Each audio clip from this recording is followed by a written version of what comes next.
What happened after I told my wife I have a secret daughter? The moment I told Natalie, time stood still. I'd rehearsed the words 1,000 times in my head.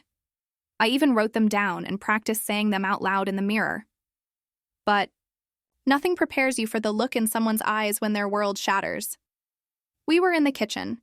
She was chopping carrots for a stew she was excited to try, humming softly. I said, "Can we talk?" She smiled and joked, "Oh, that's never good." I didn't smile back. I told her everything, from the letter to the photo, to the birthday cards and drawings, to Ava calling me dad in her notes. I didn't lie. I didn't soften the blow. I just told the truth. Finally. And when I finished, she didn't cry. She didn't yell. She just stared. The silence was unbearable. Then slowly she put the knife down and leaned against the counter, arms crossed tightly. She asked only one question. Why did you wait? And that was the question that gutted me the most. She wasn't angry that I had a child.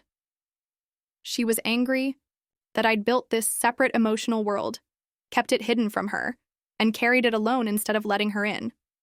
Natalie always said marriage is a team sport, and I'd been playing solo. For days, we barely spoke. She slept in the guest room. I'd hear her crying sometimes when she thought I was asleep. It was the worst kind of punishment, not shouting or slamming doors, but the quiet, cold distance of someone trying to decide if they still trust you. Then, 3 days later, she called me into the living room. Her eyes were red, but she wasn't crying anymore. She said, "I want to meet her." I didn't understand at first. She repeated, "Your daughter. I want to meet Ava."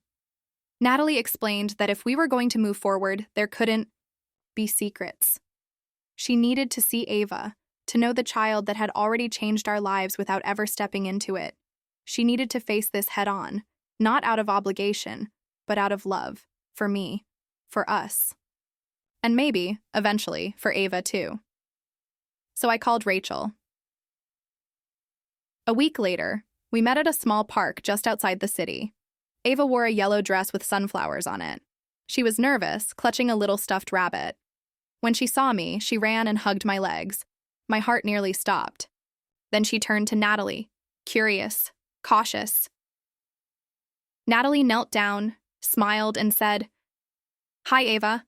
I'm your dad's best friend. But I'd love to be your friend too, if that's okay." Ava nodded. Just like that. And somehow, the world didn't fall apart. It started to heal.